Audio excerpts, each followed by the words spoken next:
Okay. So, the game plan might take a change here for the business, maybe for the YouTube even, maybe for the future, just in general. Not too sure what all it entails, but there is going to be a change of how I do the whatnot streams and all that. I have a ton of inventory, you can see. Well, technically I'm filling it up, but a ton of scattered inventory. And for me personally, it's a lot of stuff that I just have compiled over the times of me buying. Literally the last year I've been buying literally anything that seems like a good deal to me when feasible and all that. I have seen some people do some progressive lots and all that. So like they just grab a whole bunch of these. So if you don't know what progressive lots is, I'll grab out like a bigger card. Like let's just look for an example real quick. Like something like this. PSA 9 basketball parallel from Donruss of Anthony Edwards. Number to 75. So you start off the auction with something like this. As people bid, what they call progressive lots is as people bid, you'll add more and more cards. So like random stuff like this, Michael Wilson, Eric Stokes, Micah Parsons, stuff like this, stuff of the sort. And I compiled a lot of inventory, especially basketball and baseball, that I want to try to move. And I kind of wish I would have tried to do this maybe last week or the little bit of time before, because I feel like stuff like this is really amazing for gifts and all that. Like just the sheer amount of quantity of cards is going to make someone happy that is not, worried about what the cards are. They just want cards in general. And some of these are pretty cool cards. Like you got Evan Mobley, he just had a 40-point game. Jalen Suggs had some hype to him when he's a rookie. Scotty Barnes, rookies. Kevin Durant, Chris Middleton. They have some coolness to them. It's not like, you're not gonna find, you might end up finding a card in here that sells for $50. Who knows? I don't know. I don't vet every single one of these cards, and some of them might end up having a wild value, like Silver Prism rookies. But in terms of the YouTube changing, the main focus here on the future for the channel will be business related topics. I think I haven't really looked into it much, but I think that's where a lot of our success has come from the YouTube. I don't know really, I don't really know the full game plan on what I'll record and all that. Obviously, I know it's going to change. The card shows were dying. I just don't know if a lot of the people who aren't into cards but into the more business related aspects of things are just interested in topics like that. I don't know how long. Maybe I just change my username entirely and all that to like something like Ruffa does or something like that. I don't know. We'll see. The Ruffa cards make it where it's Pokemon and sports cards. Maybe I'll switch to Pokemon in the future, just Pokemon. I have no idea. I don't think I'll only switch to Pokemon ever, but you never know. It is just one of those things that surely, with how the market is and the consumption of that content, like I'll pop up the screenshot of one of the shorts I did of me packaging up a TCG player order. I just think that when I do stuff like that and have videos that go like 6,000 views on shorts, something, my own content, unique, that are really easy to make, and I'll show what I made off of that one video. The shorts are something that personally I'm not, as a creator, it's very difficult for me, and it was very difficult for me to get behind doing shorts and to try to, you know, build that aspect with doing long form videos as like my main thing. Like, long form videos are really something that I just love to do. It's really fun for me to edit the videos and all that. The shorts, they take a lot of editing, especially if you're going to do it good and do it right and do it where you're going to have the potential to get those 5,000, 6,000 views. You need to make it catchy. You need to do wild movements. You need to record a whole bunch of things that, in terms of what the aspect of what you're doing, is just not nonsense, you know? Like, I go like this, so like I'll slide in the box. Well, it'll be open, but then I'll like look through, like show one that I missed, and then I'll show the one I have to grab and go boom. Like, there's certain things for shorts that it takes a lot of time, but I'm not one that needs the excess of time right now, at the very least. If I do build up my CCG player shop and all that, I could see myself having issues with recording videos like that, because it does take probably a good extra, maybe, especially to edit it, maybe like 10-20 minutes. I would say 20, just to be safe, for a single orders, and edit a single video and then get one sent out, just an extra. So it could take me maybe like a minute and a half to just, or maybe 3 or so, maybe tops 5 to get it done, because you got to write out the label, I have to find a stamp and all that, just certain things like that.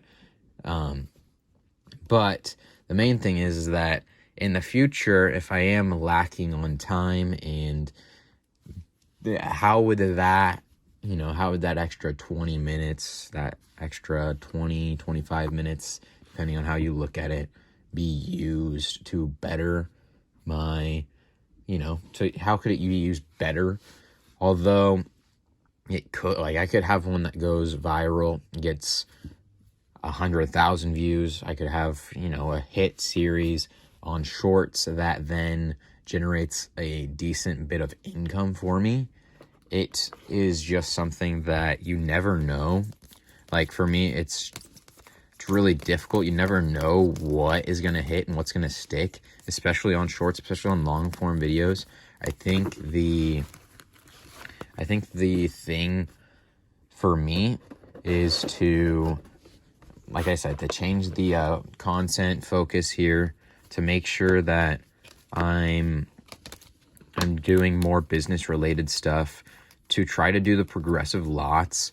So, like, let's just say it gets up to like $10. I'm just like, here's literally like 50 cards here. I don't know, this is probably close to it. Let's say 40 cards. Boom. All cool score treat cards, like literally all rookies. There's Lambjack in there, all rookies. So then you do that, and then, people bid it up, and then you add more and all that. But the biggest aspect for me is I can buy a lot more things if I do progressive lots. So, like, these in my normal streams, I don't even think I can move them where it's worth it to me, just because of the market behind them. It truly, and I love the cards, don't get me wrong, I love them. The whole main thing is that I just don't, the hype behind those cards aren't there. Certain cards, like this and this and this, like, certain cards just, for me, isn't worth the time moving also. But I love picking them up. I love lots that have a wide variety of things, because sometimes you'll find really amazing cards, like that you are very happy with running. Like, for example, some Tom Brady's, Joe Namath color matches, just off the top of my head. But there's a lot of filler too. Like, I'm sure I could get, well, especially if I'm considering all the stuff I've collected before, I could get maybe 2 4 rows, maybe even a 3 row, just full. I would guess even more of just stuff I could bulk lot out and do progressive lots with. And there's like, I feel like it adds another sourcing method for me. Also, I should have said this a lot earlier, but my plan is to then, in the future, to go through and do eBay auctions. So one of the people who commented a while ago, said that I should just run everything on eBay auctions. But again, like I said, I just don't think, and for me, time-wise, it's so difficult. I don't know. I can't grasp, like, I can't, myself, I just can't get behind typing and sitting and, doing certain things with my time. Oh, sorry. Actually, I think he's a Patrick Taylor. He's a running back for the 49ers right now. So he could get some playing time, Patrick Taylor. So I tried to sell that one last week, but no one wanted it. So we'll see. I don't think he has much stuff. So might need to put that one on eBay. But the thing is that there's like a lot of stuff that I have a whole bunch of UFC cards and all that need to just go. I don't want to run them. It's December's really tough. So if you don't know, the market cools off quite a little bit in December, and it picks up in January again for sports cards. I've said that, and I'll probably have to say that in quite a bit of videos. So right now, especially right before Christmas time, everything is selling really low. It's a really good time to buy if you're looking for a good timetable to buy during. People, are selling stuff still. They want to get some more money for Christmas, whatever the heck the case may be. But comps are typically the lowest they will be for most things that, don't seem to have that market, especially if you're absolutely wanting those cards and all that. A lot of the things that, I would want to sell, I just don't know if it might have been better if I did it during November. I just didn't get time, didn't get around to it. There was the Whatnot card show. There was quite a bit of things happening, and if I would have been able to in November, it would have been, something that would have been really nice to auction off those things, to start auctioning things off. But I also need to make sure that I'm able to kind of acquire things to just auction off. I don't want to just one-off it. I'm not too sure how that will work. I'm going to try to take you guys along for the ride there. And then TCG Player, I'm trying to do TCG Player. It's more of the shorts aspect. I want to do that, and for eBay sales and all that too. It gets really difficult to do that and all that. It takes a lot of time. Like I said, for each order I have to do 20 minutes of recording and all that. And then my eBay is kind of like in a 2-row box, so it's not as cool as or it's not as easy and simple as a ETB. I could do certain things to then thus change, I could put them into ETBs, or I can put them into a single 1-row shoe box or something like that. But yeah, and then another thing I might end up changing is the I don't know, we'll see what the rundown is there. But I think a big thing for me is to make sure that I want to get a job, and I want to work for a good bit of time. I want to make sure that everything is good for, me in the future, and then my mom also. So I don't know when the timetable of my move is. I don't know what the rundown of that's going to be, but I know I am going to move out, and I'm going to, eventually go and do my own thing. I just think, honestly, the best place for me would probably be Vegas, just because of there's like 2 amazing card shops out there. Shout out to American Arbitrage. Uh, the shops there, 2 shops there. I have the phone number of one of the owners. I was supposed to go and work for them, or they were wanting to hire me for something back before I even did YouTube. So I think there could be some opportunities out there for me. Las Vegas, I don't know. It's just something, there's something about that town, that the business opportunity there too. And then I also have a trip that I'm going to do out to Las Vegas with my family. So I might I might go out there and just absolutely fall in love with Vegas.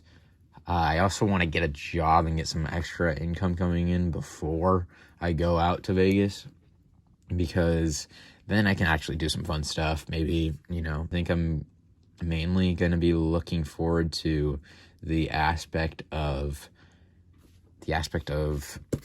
the card shops and figuring out my future, and if I do want to just move out there. It'll be difficult. It'll be something that it would take a long time for me to do that. It would probably go into 2026 would be my guess, and that would be a good time frame, like one of the better time frames for me to do something like that. And yeah, so we'll see what the rundown is. There's a lot of things that I personally have to do still. I'm having health issues pretty decently, and I am only 24 years old, about to turn 25. But yeah, I think a lot of the thing that I would want to do from now to the move out, if I do move to Vegas, is invest more money, save up more money.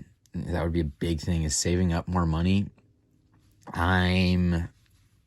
I don't know. I'm kind of impartial, and I don't know. It would be a bad idea to not have a lot of money saved up. If I do that, it would be, I don't know. There's a lot of things, like, for example, like people say the 6-month emergency fund is great, is like one of the things you need for your, like, what your living expenses are, is a 6-month window of savings. So like if you spend $1,200 a month, your 6-month window would then be $7,200. But that's a lot of money to just be sitting, I feel like. I don't know. I'm one to, like, that's a lot of money to be sitting. And that's only at $1,200 a month. Especially when you're considering I can go to like a card shop, and then thus, it's difficult too to try to say that, because how much money are you going to lose? What's the burn through rate? How you have to spend X to make X rate, and then do you have X to make X rate? And then all of that, and then you got supplies and all, and then it's also another thing is that it's very difficult to do stuff like that with a business, because who says I'm not going to need to buy a LED light? Who's going to say I don't have to buy another laptop? I'm just using examples I can see. Who's going to say I'm not going to need more 4-row and 2-row boxes? Who's going to say that I don't need to, like for a business, like I need team bags, I need graded card sleeves, I need card savers or shipping shields. I'm trying to figure out if I want to switch to those. But that's the entire point, is it gets difficult to then thus say 6 months just sitting in an account for me personally, like, that is a lot of money that I can thus do other things with. I might pop up some screenshots up here. If you don't know, I don't know. I'm very inclinative, like my inclination on doing certain things, and certain things in life is just very good. I think it's the ADHD in me. Obviously, you can tell with my hands and all that. It's like, I'll pop it up. In 3 months, I had a 19% return, returning into stocks and all that. Not even really researching or anything, like just pretty much going off of, just usually what I do.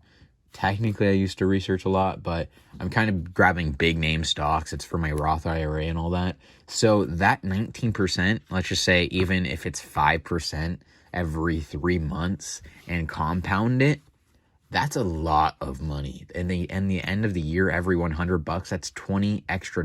Technically, it's more. If you do, I might even pop up a screen recording of the calculator here. 5 times 1.05, and you got the times that, because it compounds. So that is a thing. So if I do have $20,000 to then, sorry, I'm just giving an example because of the business and then living expenses each month and all that. If I need to spend $2,000, 6 months, that's $12,000. If I need to then increase that to another 20, whatever the heck, right? And then getting to $20,000. If I can put that into if I can put that into an account that will then compound interest, why would I have it, be a just a thing? I don't know if that's a taboo thing to do, is to try to invest that savings. But for me, I don't know. If I'm going to put it into savings, I know where I'm going to, the more likely thing that I put that money into might be like a bond or something. Like, not like a bond because you have to wait, but like a stock market bond holding. Because that, I don't know. I'd have to figure it out and all that. But I don't want to switch my tactics and all that too, just because I'm like, well, I want it to be safer, and then the safer doesn't actually end up being safer than what I've already been doing and all that. But that's just a rundown of what is going to happen in the future here.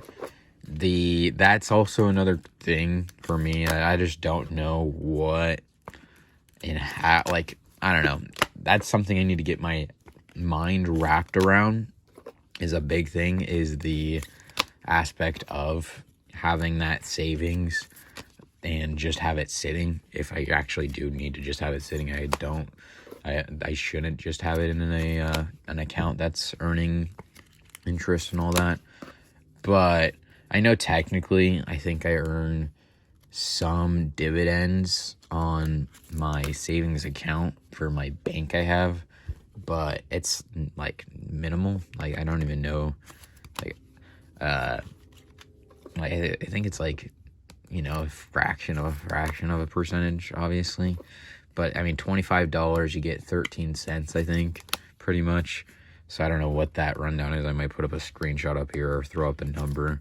But yeah, for me personally, I think it's difficult for me to get that wrapped around, my head of, I just have this money sitting here and I don't know what,